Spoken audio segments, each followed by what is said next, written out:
Jazakallah khair, Imam. Next we're going to have a brother Hamid speak about staying up late and how it affects our Imam. And inshallah after that we're going to have Imam Abdullah come up here as well, and he'll be next.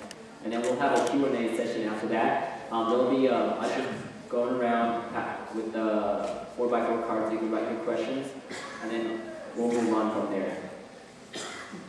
How can you talk about speaking late at night when we're all here at night speaking late? That's a contradiction.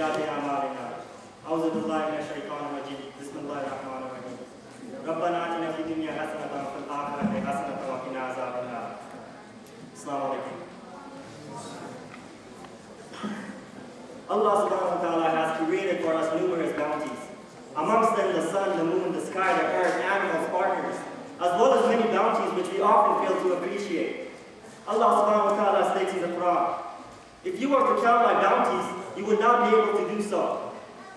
Amongst the bounties upon humans is the luxury of having a good night's sleep. Ask the person who is an insomniac, or a person who cannot sleep due to worry, sickness, and the like about the merit of sleep. We can effectively say sleep is a bounty that we take for granted.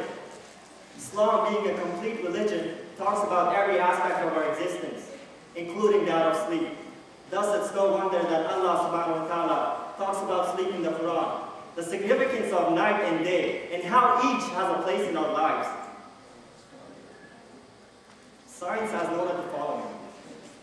The amount of sleep needed by a person varies. However, a good night's sleep makes a person feel refreshed, activated, and not sluggish. Every person must be aware of his or her needs. By not understanding our physical, mental, and spiritual needs, we hurt our own selves. Modern man cannot fathom the concept of sleeping early. Some students almost always say sleep is a rare commodity. With computers, internet, cell phones, exams, appointments, hanging out with friends, we have become so consumed with our lives that we find it difficult to sleep on time. We seldom realize lack of sleep affects our everyday life. Have I put you guys to sleep? No. It means I haven't done my job right. Let me now share what our beloved Prophet Muhammad, peace be upon him, mentioned about good sleeping habits. Allah subhanahu wa ta'ala states, we made your sleep a means for rest, and made the night as clothing. In Islam, the idea of the night is to unwind, calm our bodies, and take part in light talk.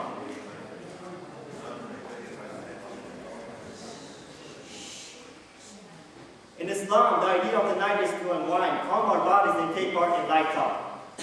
As Allah subhanahu wa ta'ala states, and out of His mercy, He made the day and night so you may rest in it. And by day seek from His bounties, that perhaps you will be grateful.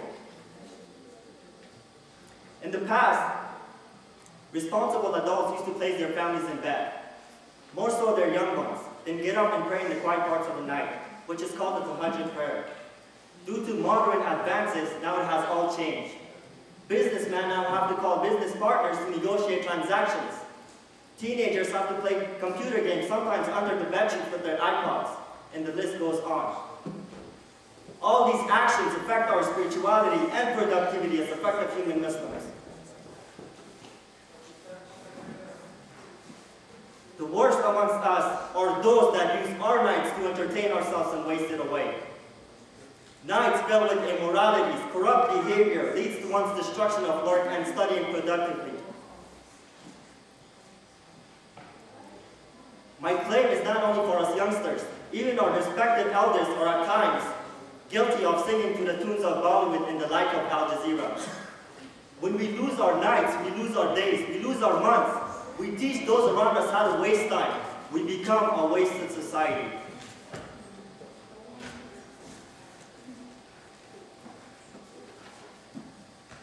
A Sahabi by the name of Hamid Amiri reports that Rasulullah sallallahu alaihi wasallam said, staying up late is tiring and burdensome. Yes, our Prophet's words must be reflected upon.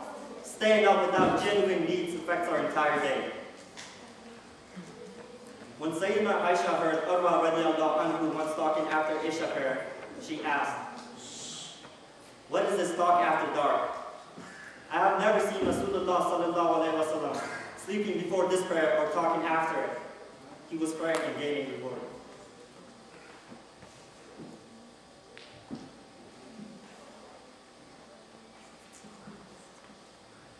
For those of us that persist on staying up late night, this reflects on the following hadith.